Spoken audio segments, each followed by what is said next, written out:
All right, welcome back to the homestead. I've got a major discovery in my 1871 rock pioneer house. So this thing has been really uninhabited for about 30 years.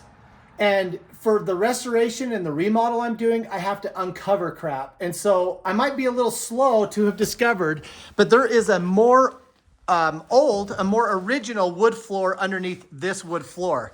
So my heating and air guys have been in here and we're just cutting through crap. And I went into the cellar and I just barely discovered this. So we're gonna go down there and I wanna show you how these fireplaces and how the floors are fashioned together in the cellar and show you some weird, cool stuff about how they constructed this house. That's coming up in this video.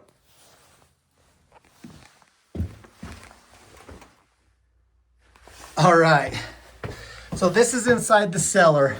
We have literally been stripping out all the duct work, every wire, every pipe, everything's going. We're gonna just do this right. But I want you to see these log members that are literally holding up the floor. I mean, that is crazy. So a lot of, even like experienced construction workers, when they come in and they see these timbers, they're almost humbled by the house. They're like, this is so neat. I'm getting that from my framer, my HVAC people, the guy that's doing some of the stonework, you know, even though he's dealt with these houses. Super cool. So I was down here just inspecting the work of the old furnace was here, all the duct work was there, and I just don't know why I have not paid attention to the floor, mainly because all this was covered in duct work. I couldn't see it. But I looked up and I'm seeing, oh my gosh, this is the old floor. So the original floor is underneath the probably a 1910 floor. So I'm going to be ripping out all that 1910 floor because we want to uncover the original. So if you look right here, you've got a massive header. Okay, what's going on? Why are these logs being terminated here? It's actually the first thing that kind of tipped me off to this. It's because there's the original stone hearth right there. So that rock would have, the top of it would be the original finish by the fireplace.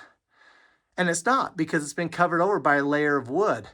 So when we uncover take off that first floor, it'll go right up flush next to an original pioneer hearth. And if you're a historic geek like me, that's a big deal. It's a very big deal. Okay, just for orientation, we were standing, that header is roughly right there. So the header you're looking at underneath, which means underneath this floor, we're gonna have a rock hearth, probably from here all the way to inside of the chimney box. And see, we're gonna take out all of that adobe brick, excuse me. We're gonna take out that adobe brick, repoint that, and then the original floors will be exposed with the original rock hearth right in front. Let me know, is it worth the gamble? Because we will ruin this top layer of 1905, 1910 pioneer floor in the gamble to get to the 1871 pioneer floor. Let me know in the comments, because once I do it, it's done. Okay, so, and I want you to see these pegs. So they've got this mother beam coming across, and then they got other supportive ones, and they've fashioned them together with these wood pegs. I mean, let's just be serious. How flippin' cool is that? Now, would it be easier just to build a normal house? Yeah, probably. Would it be cheaper? Yeah, probably. You know what? It's not nearly as cool. So part of my philosophy, as you've seen from my last two videos, they have been videos of warning that it's time for you to get your house in order. It's time for me to get my house in order. I see my rental properties as being places of security. So yeah, I'll be making passive income on them, but I'm very motivated to do these houses for two other reasons. One, I love history. I love early Utah history. I love Mormon history. I love the fact that these guys came to this barren desert known as the Sand Pitch, later known as Sanpete Valley, and they built houses out of logs and out of stones when they didn't have the sweet little Milwaukee power tools and everything else that makes it easier for us. And then they built significant houses. houses are still standing. And so, yeah, there's a lot of things I have to fix on this house. Believe me, it's a wrestle. It's annoying, but you know what? It's so worth it. My efforts are going to be minuscule compared to what these guys did in building it originally. Look at these. Yeah, there's a lot of cobwebs. Yeah, it's probably going to creep some of you out. Let me know in the comments if you're creeped out or if you think it's fascinating.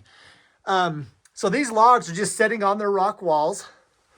So under here, this was probably the original house, I believe, was right behind me. So this would have been an addition, and stairs would have came right out here. So this would have been exterior stairs. That's why they're digging this out, and why this doesn't really have a cellar, because they build it later on. Again, look at these logs. So one of the reasons why I didn't have figured out that that there was the 2-layer Pioneer floor. I mean, that's kind of, sorry, this light is right in my face. That's kind of embarrassing that I didn't know that, but there's a reason. Do you want to hear the reason? So in this room, I did check this floor right when I got it, and I knew right off the bat that this was the only layer of floor, which was kind of interesting because I knew the house was a very early 1800s house, 1871. So if that's the case, then why did it have like a 1905 to 1915 era Mormon pine floor where they're all nice and symmetrical, even cuts? That's a lot newer than the era of the house. Well, I didn't know the answer to that, but I knew that we only had 1 layer of floor. 1 layer. 1 layer. So over on this side where we were just at, this was all covered, and so with ducting underneath it. So we had really no idea of knowing, and so we didn't know. Now the cool thing about that is, see all this paint? So we have paint here, we have stain here. All of that would have had to have been sanded, because this is a cool floor. It's just not the floor that I want, because I have older underneath. So probably 40-year older floor underneath. When we expose those planks are going to be all different sizes. You're going to have 4 inches, 5 inches, you know, all the way up sometimes even to 6 or maybe more. And it's just cooler. The patina, you can't make that patina up. Okay, I want to show you what the floors are going to look like. So the manor is over there, and this is my even older pioneer house, the Manti Cottage. It's a vacation rental. Anyway, inside of here, we have floors that are 1851. So the floors that we're going to uncover in the manor are going to look very similar to this. This is what I was meaning by, see how you have wider planks, smaller? That's how you know it's old, baby. You got to tell me what you think, because once I rip out those 3-inch planks, we are not going back. So what we'll find is we'll find the old floor, and then we'll find the old rock hearth all underneath that first layer of floor. So that'll be the project for another video, but I don't know. Makes me nervous, but it also makes me really excited. So my hope is when I do lift this floor, hopefully, if there's a heaven above, it won't be painted. So it actually might be in better shape for what I want the finish of this house to be. It's a big gamble, because once I take it up, then I've ruined this floor. But it's a gamble that we're going to take. So let me show you in here why it's even a better situation. So in here, I've got this old carpet pad that is glued to that, 1905, 1910 floor. See, this is what it looks like when it's all fancied up. See that? But this has been all glued to it, and it's annoying because I not only have to scrape this off, but then I'm going to have to, sand it all down to get it to wood so it can have a consistent finish. Well, the same thing's happened here.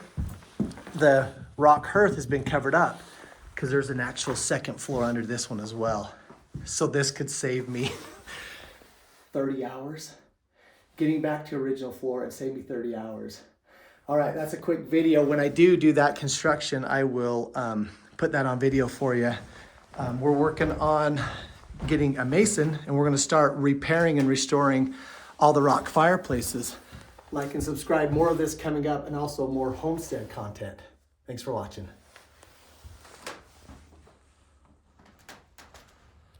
All right, thanks for watching. Remember to like and subscribe. That's all I ask. So I just found out that the lime that's going to be required to repoint my chimneys and also repoint the whole house, that went up from $5 to $7 a bag to about 17. But don't worry, there's no inflation. So anyway, if you can like and subscribe and we can grow the channel, maybe I can actually pull this feed off because we've got to remortar this baby. All right, thanks for watching.